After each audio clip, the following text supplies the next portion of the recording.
Welcome, welcome to the stream. My name's Andy, and tonight we're talking about staying legal. I read it on the internet, so you know we're gonna get into some of the regulations. We're definitely not gonna cover off all of the Canadian aviation regulations, or even all of what you need to know for the test. But what we will get into is things like staying on top of your paperwork, like Dave's saying. You know, signing off on things and this and that. So, you know, we are. We're at CTJ here. We're ready to go flying. I got my my in-flight snacks with me. So I think we're. Oh yeah, and I got my my pilot's license. So I'll stick that in my pie. I think we're ready. Yeah, let's go. Hank, there's more. I thought that was I thought it was good. There, pro tip, there's more. We will hey Alex, we'll get into some of the other paperwork we gotta chat about here. So first things first, let me zoom on over. Yeah. So the kind of theme of tonight is going to kind of center around the documents to carry on board. This is going to be the kind of template that we'll use.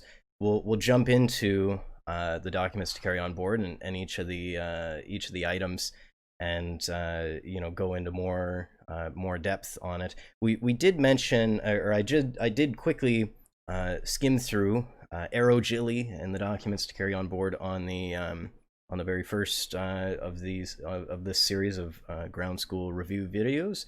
But tonight I want to get in a little more nitty gritty on how do you actually do this paperwork and know what to look for and that sort of thing. So that's what we're going to look at. So the first things first on the list, A. Place your guesses in the chat. What does A stand for in Aerogilly for my documents to carry on board? And while you're doing that, I'm going to flip on over.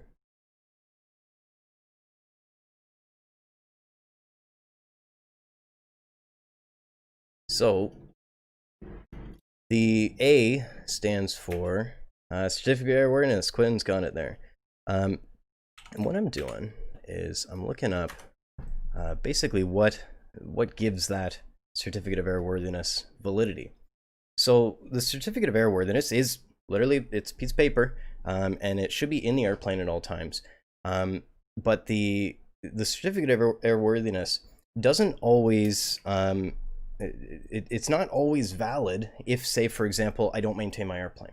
So what I'm looking into here is the regulation, the Canadian Aviation Regulation, CAR 625, and there's 3 appendixes you have to know about: Appendix A, Appendix B, and Appendix C. Now, I'll come back to test question stuff in a minute. This is a little more in depth than you need to know for your test.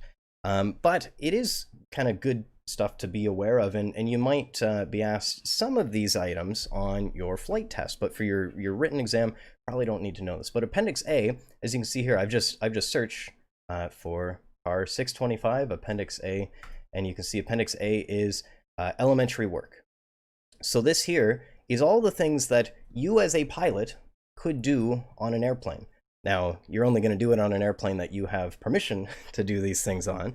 But, you know, if you had your own airplane, you know, you get your license in the mail, and then you go and buy an airplane. You would go through, or you could do the things on this list. And so this is elementary work. This is what you know, is in addition to your regular maintenance, you can do these things, right? So for example, you know, you could go and as a privately operated aircraft, you could check the cylinder compression, you could replace the spark plugs on a privately operated aircraft, and that sort of thing. So that is all considered under elementary work. So that's what this one's all about. That's about all there is to say about that. Um, Appendix B is kind of the main one in order to keep your certificate of airworthiness valid. So Appendix B has to do with maintaining and maintenance schedules. So this is really what it comes down to is this is going to be like your on most aircraft an annual inspection. And there's a lot of detail in here, and I'm not going to get into all the detail in here, but just know that this is where your kind of annual inspection comes from. The interesting one, especially for your flight test, is this Appendix C, these out of phase tasks. And so these are, again, in addition to your regular maintenance in B, you have all the C stuff that you gotta do. And so this is where, you know, you might, when you're getting ready for your flight test, you might just hear, oh, I got to do a tachometer and I got to do a compass and I got to do this and I got to do that. This is where this comes from, right? So this allows you to keep your airplane valid, right? Your certificate of airworthiness, that piece of paper in the airplane, if you're not keeping up with all this stuff, it's temporarily invalid until this stuff gets done. So for example, if we get into, I'm just going to scroll down a little bit. So yeah, let's look at tachometer, right? So you're going to have to do, you know, a periodic check on the tachometer. Let's keep on going. Let's look at altimetry devices, right? Yeah, here's one where it's saying, okay, 24 months, you're going to have to do your altimetry devices, right? So there's various different things. You've got your altimeter itself. You've got the tachometer. You've got the emergency locator transmitter has to be done, and so that one's a 12-month one. And then you've got compass. Yeah, this one would be the compass, non-stabilized magnetic direction indicator compass. So that one's a 12-month one. Don't see where it says 12 months on here, but the tachometer is a 12-month as well. But anyway, this is where it comes from, is in here, and you could spend far more time than we're going to spend tonight just going through and reading up on, because you can see it depends on the type of airplane. Our airplane might not have all the same parts as one that has a ground adjustable propeller. We don't have that, right, in our airplane, so we wouldn't have to do that. Variable pitch propeller, we don't have that, so we don't have to do that. So that's one section. So we've got Appendix A is the stuff that you can do yourself. Appendix B is the regular maintenance. You got to keep up with that if you want your airplane to be legal. And then Appendix C is all of your out of phase items there. And this is all in CAR 625. So I mentioned a couple minutes ago, this is not so much a written test one. They probably won't ask you about these on the written test. They could. And why do I say that? They probably won't ask you. Well, because when you go into on our website, Links Transport Canada, we've given a quick link to the Transport Canada Study and Reference Guide for airplanes, and I'll pull that up. And this is all the things that they might ask you on the test. And so when I scroll up and down, I don't see any 625 in there, but I see a 605 in there. And so there's some similar things they might ask you about. So for example, 605.14. Let's go there next. That is a very likely one, as you can see with the little, I'll zoom in because it's hard to see, with the little dot beside this item here, you can see that they're saying this is likely to be on your test. So day VFR equipment is basically what this is. So we'll jump into that. 605.14. Power-driven aircraft, day VFR. Very likely to be on your test, and so you'll have to know basically this whole this whole block in here, what all these items are. And so this is you know, minimum equipment, right? So looking at if you're in uncontrolled airspace, you need an altimeter. In controlled airspace, you need a sensitive altimeter. I'll zoom in again, sorry. Zoom. I just not want to zoom. Hang on. Zoom more.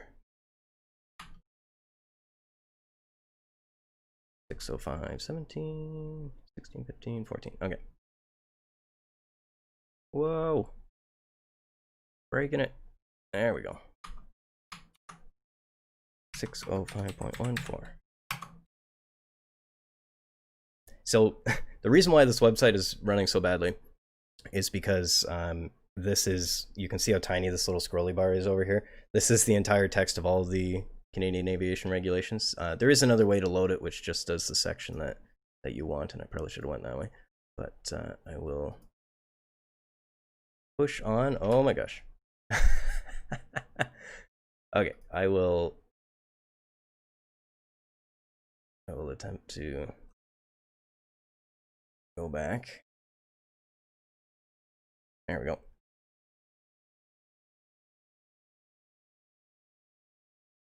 What is happening?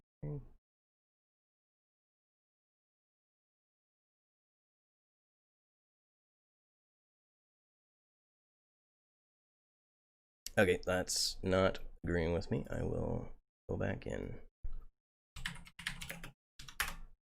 Okay, so I guess this is a good process to go through anyway. So the Canadian aviation regulations, I just Google that and I go through here, and then we are in section 6, general operating flight rules, 605.14. There we go.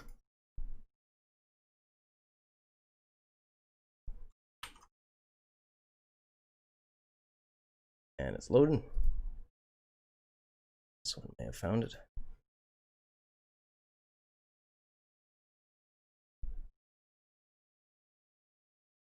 There we go. Okay, so let's jump in here.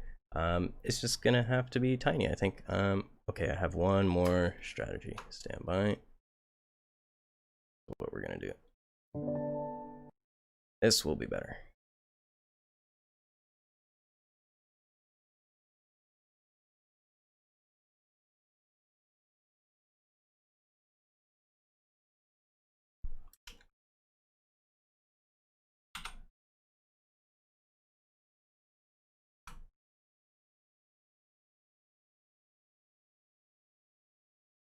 Okay, here we go. So, yeah, so we had, sorry about that. We had the altimeter, sensitive altimeter. So this is, again, the minimum equipment in, Dave, this is the minimum equipment in power-driven day VFR. So then we also need an airspeed indicator, magnetic compass, and tachometer. So this is a tachometer for each engine, oil pressure for each engine, and coolant if applicable. So in our case, we don't have coolant, don't need coolant. Oil temperature, so we need the temperature and the pressure, and again for each engine having a separate system. Manifold pressure if applicable, and again not applicable for us because we don't have a variable pitch propeller on our airplane.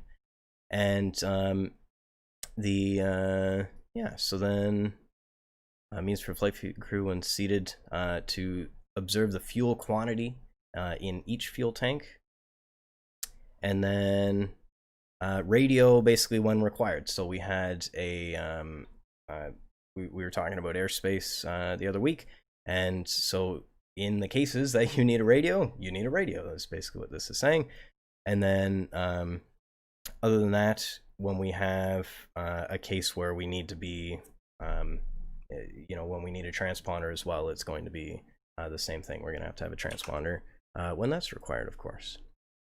So that's 605. That's kind of our minimum equipment again.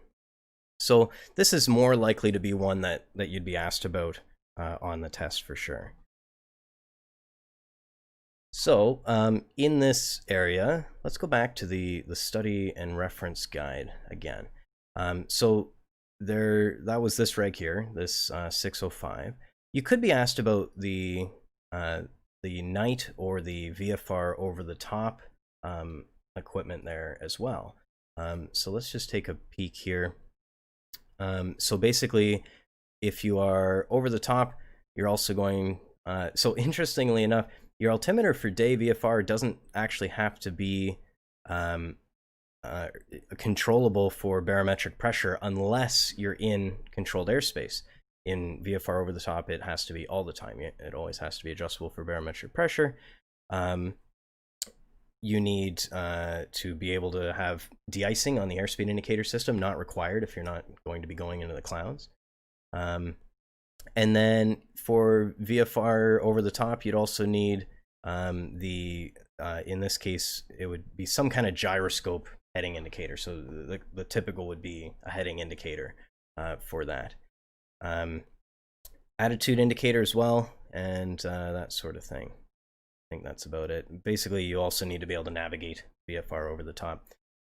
This is a bit more of an involved rating compared to the night VFR, which more people would get into.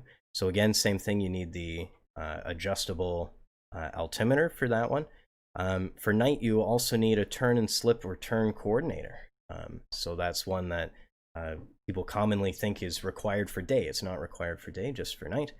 Got to have your electrics working. And from there, yeah, this is a funny one for night. The landing light, if it's required, or if you have passengers on board, it's required. So normally you don't actually need a landing light for night operation, and then you've got your position and anti-collision lights there. So that's your kind of day VFR, night VFR. That's the main ones that you could be asked about. Other stuff that you can be asked about is things like use of oxygen. You've got ELT. I was mentioning the ELT kind of recertification, but you could be asked about typically more general about the ELT there. And then there's one there that I wanted to point out as well. Yes, 602. There we go, 602. There's a couple in here, like life rafts and this one here, like securing cargo and stuff like that. Your minimum fuel requirements, those sorts of things. So those are all ones that could catch you in terms of your pre-flight. You want to make sure that all these things are settled before you leave the ground, right? Okay, so let's jump back. That was kind of making the airplane airworthy. All your kind of C of A stuff. Make sure it's still valid on the maintenance side, and make sure that we're flying within the operating flight rules sections. Okay, let's move on to R. What does R stand for in aeroagility? R. Place your guesses in the chat.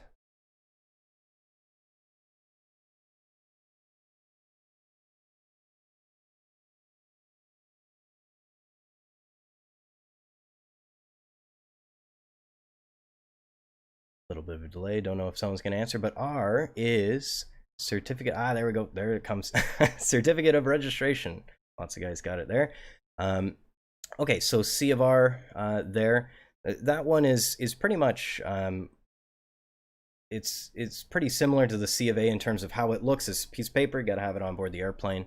That's one where the C of R it is issued once typically, and it kind of stays with the airplane and doesn't really need renewed and that sort of thing after you get it, the official one from Transport Canada there. Okay, O. What does O stand for?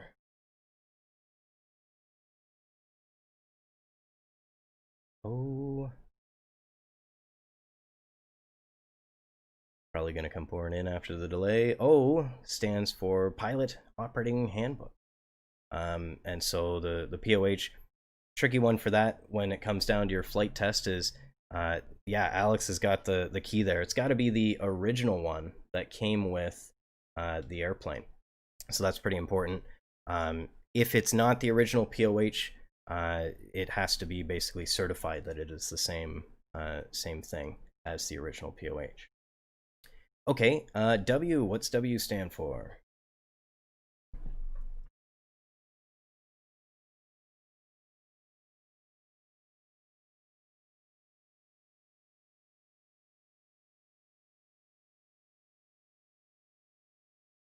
C of R, reflect the new owner. Yeah, so one kind of nuance that don't really need to know for the private test, but when your C of R gets renewed is kind of, or sorry, when you sell the airplane, it's kind of an interesting process where you can sell the airplane, have a new C of R right away. You get to have a temporary white piece of paper that is valid for 90 days, and then transport will send you the fancy schmancy brown piece of paper that is actually, excuse me, actually your C of R to continue on.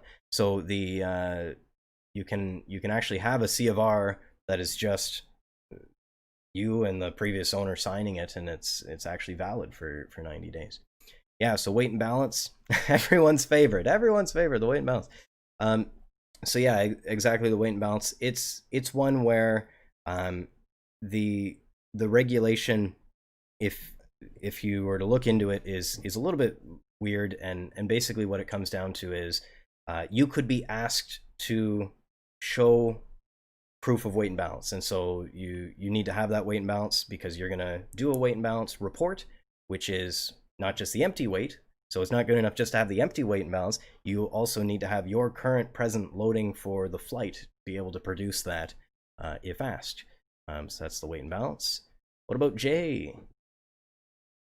AJ.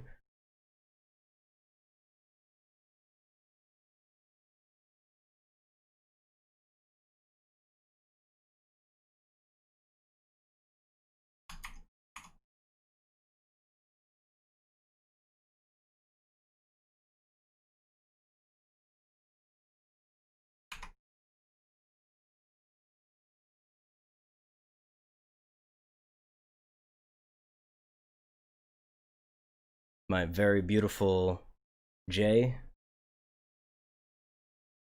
example here. This is the journey log. So journey log required sometimes, not all the time. Yeah, Quinn's got it there. And yeah, exactly. So it is journey log. It's not required 100% of flights. It's only a sometimes. So the journey log is required to be carried on board if you're going to go more than 25 miles away. Oh, I got that backwards. Oh my gosh, I just got that backwards. That is the most common misconception, is that the journey log is 25 miles away from the base. It's not the 25 miles, and that is guaranteed to be one of the wrong answers on the test. And that comes to mind because that's the first thing that most people say is, oh, it's 25 miles. Erase that from your brain. Journey log, unrelated to 25 miles. That's flight planning stuff. Journey log, if you're going to land and shut down at any airport, it could be a mile away. You're going to land and shut down at an airport other than your point of departure. Then you need to have the journey log on board. And so that's one that's very commonly confused, and you can see I cross the wires in my brain. It's pretty quick. So the journey log, I wanted to talk a little bit about what the journey log is. So the journey log is a record of every flight that's been done on that airplane. Is the simplest thing. So every time that you fly an airplane, if you owned your own airplane, you would just simply put in each flight in the journey log. It also does all the maintenance as well, though. So every time there's an oil change that gets done, or an annual inspection, or you do the compass, you do the ELT, all this stuff, that all goes in the journey log as well. So it's kind of like an everything record, right? So each flight is pretty granular, but then it also does all the maintenance.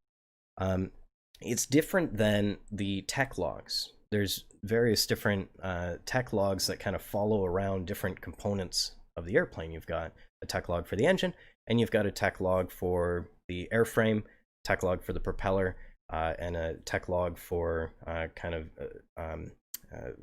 installations and changes. Oh my gosh, the wording. It's installations and the word amendments is coming to mind, but that's not quite right.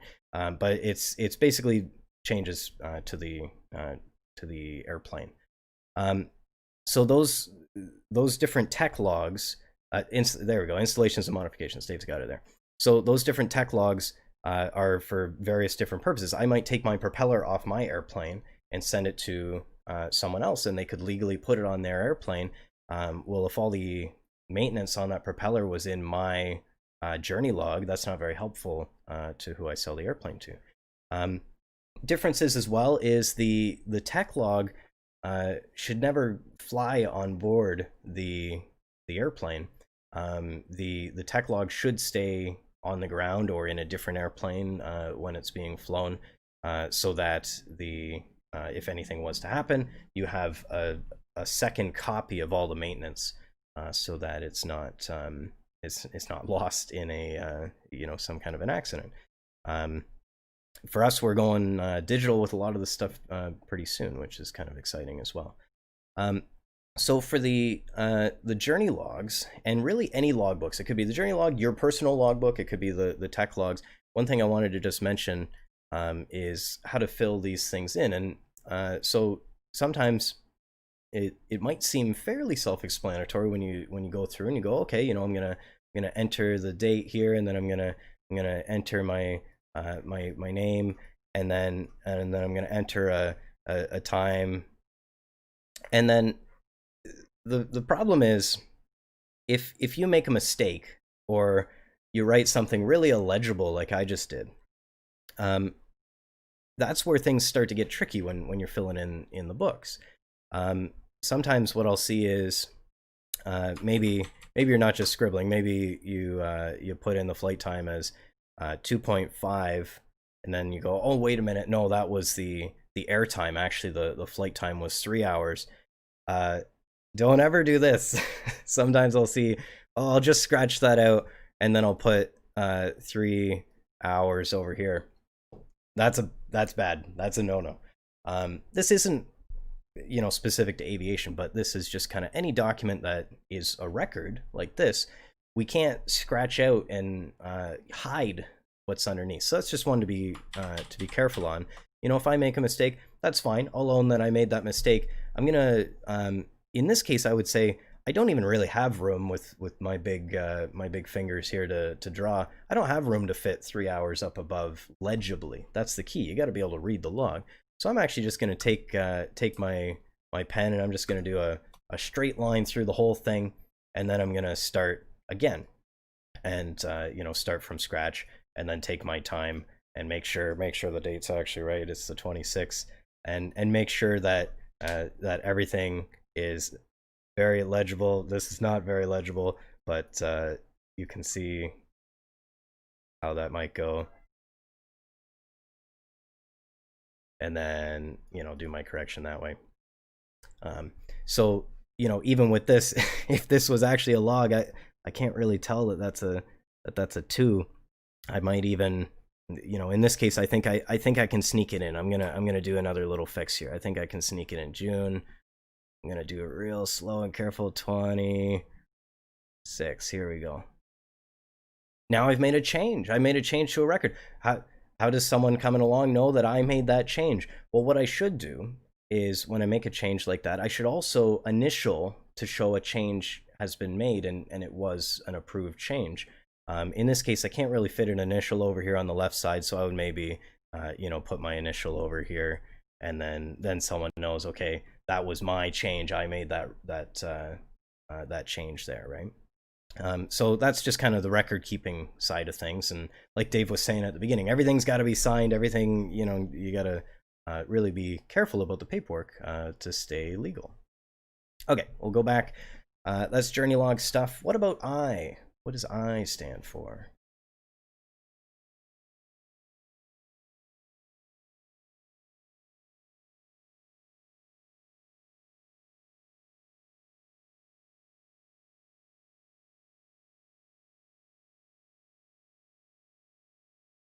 Yeah, there's Dave with my good old Cars references. That's how you know it's legit.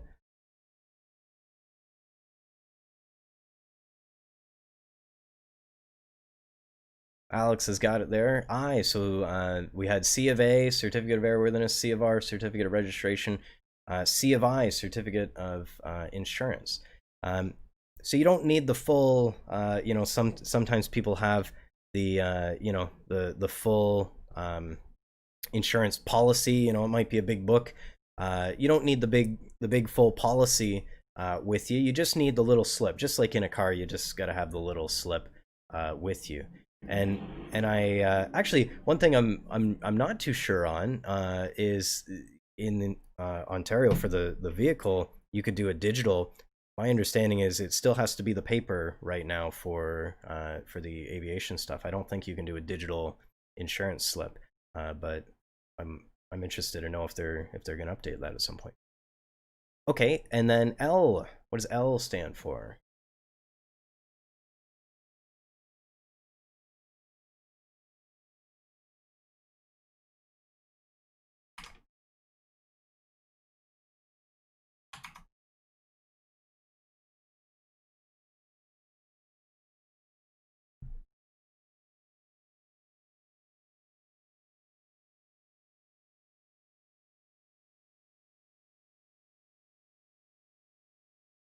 So you need valid licensing, right? So your aviation document booklet is really the biggest part of it. Yeah, Alex has got it there. A little bit of a delay. So the aviation document booklet really has most of your licensing stuff. As far as Transport Canada is concerned, the aviation document booklet is all of it.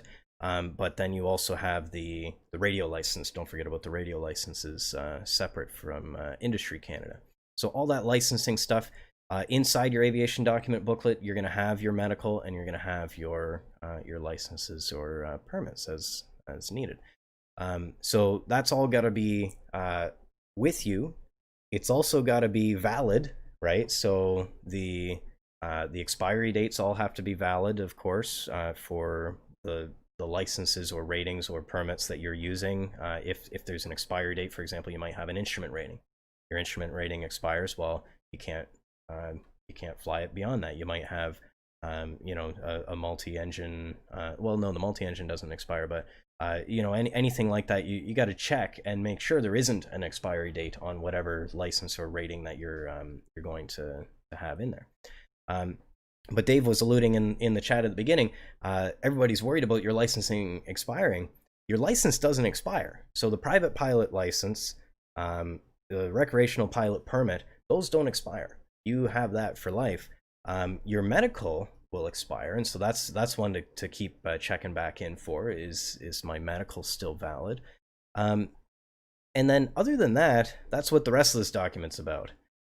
Is if you have a valid booklet, so it's not actually the license itself, but the booklet will expire. So the piece of paper with your picture in it, that's really what expires, not the license itself. So if all that's good, you have to keep current as a pilot, so that you're actually allowed to fly the mission that you're looking to fly that day. And so everybody's worried about, is that going to be a lot of money? Is that going to be, really difficult to keep up on? We'll look at it here. It's really not very restrictive at all.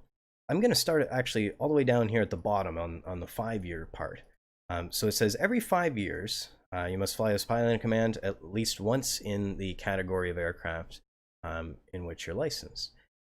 So it goes category, class, type. So category is like airplane or helicopter or glider or something like that. And then class would be like single engine, multi-engine, that kind of thing. So the category is just saying have flown in an airplane in the last 5 years as pilot in command or co-pilot. Co-pilot's more typically like what the airlines do, but for us it would be pilot in command. So as long as you've flown as pilot in command in the last 5 years, you've met this item. So that's pretty easy. Just have flown within the last 5 years. Jumping up to every 2 years, this one has a couple different things to know about, but basically you have to complete something in this list. So there's many different things you can do. The 2 years is known as your recency, your 2-year recency. So every 2 years, you're going to have to either do a flight review. Those are fun. We can do those. Or you can do any number of these different things. You can do a Transport Canada safety seminar. You can do some kind of approved recurrent training program. You know, I don't even know about what those really entail, other than the seminars that I've done. But if it's approved, it's approved. You can do it, right? Um, this one is a very common one, the self-paced study program, which is in the back of Transport Canada publishes an aviation safety letter periodically. So that's where the self-paced study program is. You do this quiz that's in the back of the aviation safety letter. I think they publish 4 per year, and in the back of, I think it's typically the last one, they do this quiz. So you fill out the quiz, probably put the date on it, probably write in your logbook the date that you did it, and then now you're good for the 2 years, you know, a recency there, and you would hang on to the quiz that you've done and marked yourself on, and that sort of thing. And then you know, there's some other ones there. Basically, if you do a written exam or you do a flight test, or you know, say you got a night rating, that would reset your 2-year recency, that sort of thing. So there's all kinds of different things that can reset this. Some of them, you know, maybe cost money, like doing a written exam or getting a rating or doing a flight review. Some of them are completely free. The self-paced study program, that's completely free. You just look it up online, print it out, and you're good to go. You know, it takes you maybe an hour. And then the seminars, probably somewhere in between. The ones I've gone to, you maybe got charged $40 or something, and it wasn't a big deal. And then lastly, every 6 months, this one's the currency. So the 6 months and the 5 years are considered currency items. The 2 years is a recency item, as Dave's chatting about there. It's just what you use to buy recency. Yeah. So every 6 months, this one I think is the most commonly misunderstood of these rules, because people think, oh man, I haven't flown for 7 months, my license is invalid. That's not true at all. You can fly, or you cannot fly for 7 months, and then legally, according to Transport Canada, you just can't carry passengers. That's what this whole section is about. So if you want to carry passengers, you must have done at least 5 takeoffs and 5 landings in the last 6 months. That's the gist of it, right? If you have a night rating and you want to carry those passengers at night, well, then your 5 takeoffs and landings have to have been done at night. But that's basically it. The every 6 months is not to fly the airplane, it's just to take passengers. One thing I like to point out when we're in here as well is this is how to stay legal. How to stay legal is not necessarily the same thing as how to stay safe. So let me give you a scenario. I maybe could have gone for 4 years, 364 days, and just snuck in under this 5-year one, and not thought about flying, not looked at an airplane, not got in an airplane. But maybe I buy one, or I own one, and you know, I did all the previous maintenance, of course, and so that all is good to go. So I haven't flown 4 years, 364 days. I come to this requirement and I print off the self-paced study program in the back of the aviation safety letter, and I fill that in, and I you know, do all the record keeping, and I put it in my logbook, and I'm good to go there. And then I'm now legal to fly, so then I can go up and do 5 takeoffs and 5 landings, and now I'm legal to take passengers. So you can see how this is really building a picture of, this isn't keeping you safe, this is keeping the bare minimum legality, right? So most places you go are not going to let you fly for 6 months and then get in an airplane. You know, really, most pilots I know would fly, you know, maybe at least once a month or something like that, to keep their not their currency, but their proficiency, their actual skills up to standard. And so definitely a difference there between what's legal and what's safe. But this gives you a bit of a buffer. You know, if you had your own airplane and you know, maybe you don't want to fly in the winter, but you fly maybe 100 hours in the summer, this gives you a bit of a buffer that you're okay. But maybe if you haven't gotten in for 6 months, do some solo, get your skills back up, maybe consider a flight review, but you know, go from there. So that's really what what this is based on, and why that's the spirit of the law, what they want you to do with it. And one last thing I'll mention: even if you go beyond the 5 years, it's not actually that big of a deal. You just have to redo the pre-solo examination, the P-STAR exam, and then you would have to do a flight review, which is like a flight test, but it's with your local flight instructor and not an examiner per se. So that's it. That's how to stay current.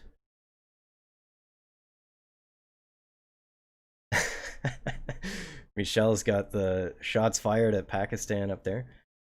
Okay, so that was licensing, and then lastly is the last I. What is the last I in Aerogili?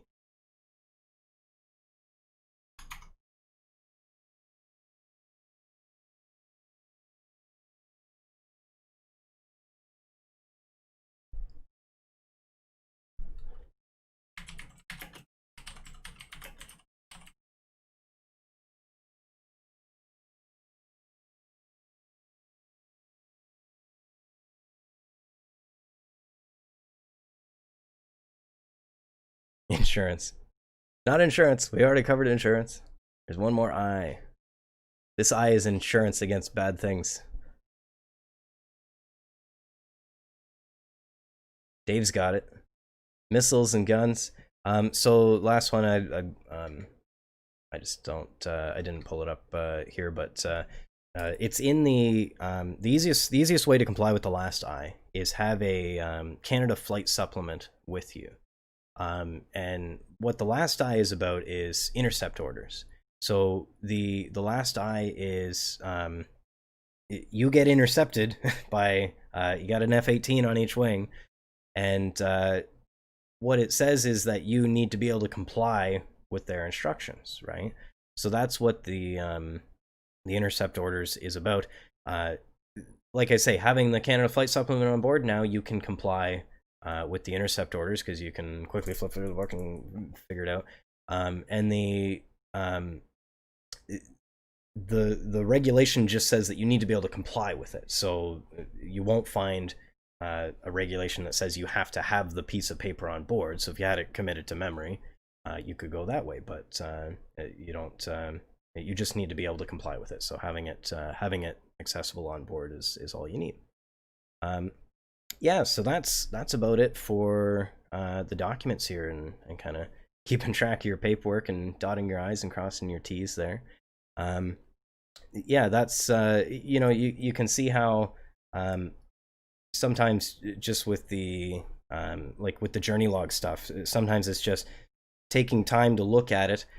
With the regulations as you're doing some studying, again, it's just kind of taking some time and really crossing through that that study and reference guide as as you're getting ready to write the written exam, and looking at what, especially those ones with the dots next to them. Those are going to be really really important ones to keep an eye on. 7,500 to summon F-18s. Yeah, that's a good one. Yeah, so that's all I got for you tonight. Thanks for stopping by, guys. We're gonna shift things up a little bit, and what I'm gonna do is next week, instead of doing it on Friday, we're gonna do the same time, 7 o'clock, but on Wednesday actually.